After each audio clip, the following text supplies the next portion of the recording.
নমস্কাৰ আৰু আৰম্ভণিতে দেখাইছোঁ মই আছোঁ মৰাণহাট আৰক্ষী চকীত আৰু আহিবলগীয়া এটাই কাৰণ হ'ল যিহেতুকে দুদিনমান আগত মই এটা ভিডিঅ' বনাইছিলোঁ আপোনালোকে ইতিমধ্যে গম পাইছে যে মোৰ নামত ফেক একাউণ্ট খুলি কেইজনমান এতিয়া কি বুলি ক'ম ল'ৰাই নে ছোৱালীয়ে নে কি নাজানো মুঠতে মোৰ নামত ফেক একাউণ্ট খুলি তেওঁলোকে কিছুমান ভিডিঅ' আপলোড কৰিছে আৰু যিবোৰ ক্ৰাইম কৰিব নালাগে তেনেধৰণৰ কাম কৰি আছে। চ' এখন এজাহাৰ মই এখন লিখিছোঁ। প্ৰথমতে বহুত বাট চালোঁ আৰু ধুনীয়াকৈ মই ইয়াৰ আগৰ ভিডিঅ'টোতো কৈছিলোঁ যে আপোনালোকে ডিলিট কৰক, এইবোৰ কাম নকৰিব। চ' তেওঁলোকে নুশুনিলে, সেই একাউণ্টটো ডিলিট কৰি আকৌ নতুন নাম্বাৰ এটাৰ পৰা মোক ফোন আহি কিনে অকণমান গালি গালাজো দিছিলে আৰু তাৰ পাছতে যোৱা নিশা আকৌ নতুনকৈ একাউণ্ট এটা খুলি নতুনকৈ আকৌ সেই ভিডিঅ'টোকে অকণমান এডিট কৰি মেলি কিবাকিবি কৰি মেলি চ' আপলোড কৰিছে আৰু আপলোড কৰাৰ বাবে মই যিহেতুকে মানসিকভাৱে ভাঙি পৰিছোঁ আৰু সেইবাবে আহিলোঁ এয়া মৰাণ থানা আৰক্ষী চকী আৰু ইফালে আছে ৰহনাতি গোটেইখিনি আৰু বহুতেই ছাপোৰ্ট কৰি আছে, ফোনত ফোনাফোনি হৈ আছে। সকলোকে কৈছোঁ আহিব নালাগে, যিয়ে নহওক এয়া আমি চাই আছোঁ, মৰম আছে আপোনালোকৰ, তাৰ বাবে ধন্যবাদ জ্ঞাপন কৰিছোঁ। আৰু যিয়ে নহওক এইবোৰ যে এটা ক্ৰাইম হয় আপোনালোকেও মানে জানি থৈ দিয়ক, যিহেতুকে লোকৰ নামত একাউণ্ট খুলিছে ন, আৰু লোকৰ ভিডিঅ' পাৰ্মিশ্যন নোহোৱাকৈ আৰু যি টি বস্তু এতিয়া আমিও প্ৰেংক কৰোঁ, কাৰোবাক লাষ্টত কওঁ যে হেৰি দিব পাৰোঁ নে নোৱাৰোঁ, কিছুমান বস্তু নুসুধিলেও হৈ যায়, কিন্তু কিছুমান ভিডিঅ' মানে সুধিবলগীয়া এটা নিয়ম এটা থাকে আৰু তাতে একাউণ্ট খুলিছে আপোনালোকে সেইটোৱে ভাবক। চ' এতিয়া আৰু ৰিকুৱেষ্ট কৰিব নোৱাৰি, এতিয়া ডাইৰেক্ট এজাহাৰখন দি ছাৰ হাতী কি কৰে তাকে অপেক্ষা কৰিম।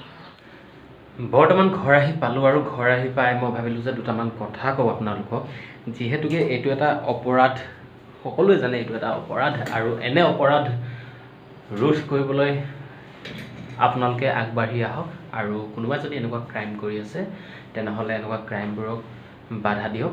আৰু এতিয়া মই ক'ব বিচাৰিছোঁ যে আপোনালোকে ভাবিব পাৰে বা কোনোবাই হয়তো ভাবিব পাৰে যে এই অভি কাশ্যপেনো কিয় তেওঁলোকক এবাৰো এৰি নিদিলে, একেবাৰে প্ৰথমবাৰতে ধৰিছে। কিন্তু মই এইটো ক'ব বিচাৰিছোঁ যে প্ৰথমবাৰ নহয়, প্ৰথমতে মোৰ নামত হুবহু নাম দি মোৰ যিটো প্ৰফাইল লাগি আছে সেই প্ৰফাইল দি এটা একাউণ্ট খুলিলে আৰু সেই একাউণ্টটো খোলাৰ পিছত মই ভিডিঅ' এটা প্ৰস্তুত কৰিলোঁ। আজি যেনেকৈ আপোনালোকে এই ভিডিঅ'টো চাই আছে ঠিক তেনেকৈ মই এটি ভিডিঅ' প্ৰস্তুত কৰি উলিয়ালোঁ। এই চেনেলৰ ভিডিঅ'ত গ'লেই আপোনালোকে পাব বা ডেছক্ৰিপশ্যনতে লিংক থাকিব, আপোনালোকে চাবলৈ পাৰিব। সেই ভিডিঅ'টোত স্পষ্টকৈ মই কৈছিলোঁ যে কোনোবা যদি ব্যক্তিয়ে এনেকুৱা কাম কৰিছে তেনেহ'লে প্লিজ নকৰিব, এয়া এটাই অপৰাধ। আৰু সেই ভিডিঅ'টো হয়তো চাই নে কেনেকৈ কি নাজানো একাউণ্টটো ডিলিট হ'ল। মই ভাবিলোঁ বুজি পালে গ'ল কথা গ'ল। তাৰ পাছতেই নিশা প্ৰায় 10 মান বজাত চাগে নে কিমান আছিলে, প্ৰায় 10 মান বজাৰ ওচৰত মোলৈ ফোন এটা আহিছে, নম্বৰটো মই দিছোঁ আৰু সেই ফোনটো আহি মোক এনেকৈ অশ্লীল গালি গালাজ পাৰিছে, মই আপোনালোকক কি বুলি ক'ম, মানে সাংঘাতিক ধৰণে বেয়া বেয়া মাত আৰু তোক চাই ল'ম, মাৰি পেলাম, তেনেকুৱা ধৰণৰ কথা কিছুমান। গতিকে কিন্তু সেই মাতষাৰ শুনি মোৰ এনেকুৱা লাগিছে যেন কোনোবা সৰু ল'ৰা, মানে এনেকুৱা লাগিলে যে বহুত বেছি বয়সৰ নহয়। মই ভাবিলোঁ এইটো বয়সত চবৰে থাকে, বাদ দিওঁ আৰু যি কথা গ'ল গ'ল আৰু ৰাতি গ'ল। তাৰপিছত পিছদিনাখন দিনটো খুব ধুনীয়াকৈ গ'ল, মই ব্যস্ততাৰ মাজত পাৰ কৰিলোঁ আৰু এইবোৰ কথা মই পাহৰি থাকিলোঁ।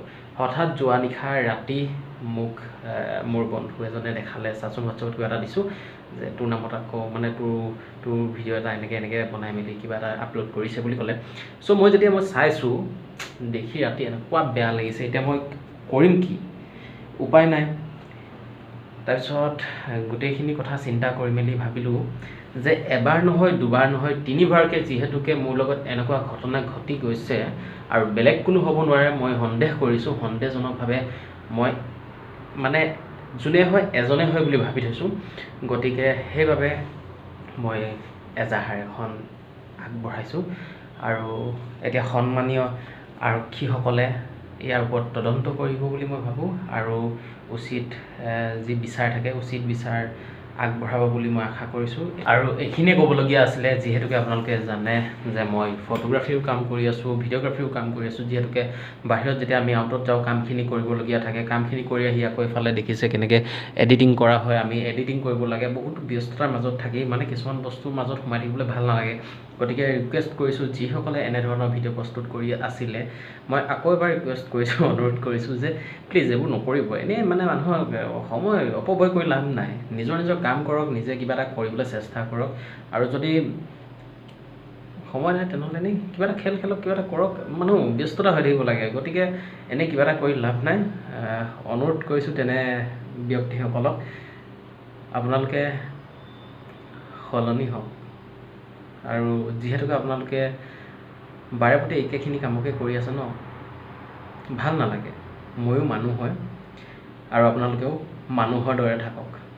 সেইকেইজন ব্যক্তি কৈছোঁ, যিকেইজন ব্যক্তিয়ে বাৰে প্ৰতি একেখিনি ভুলকে কৰি আছে।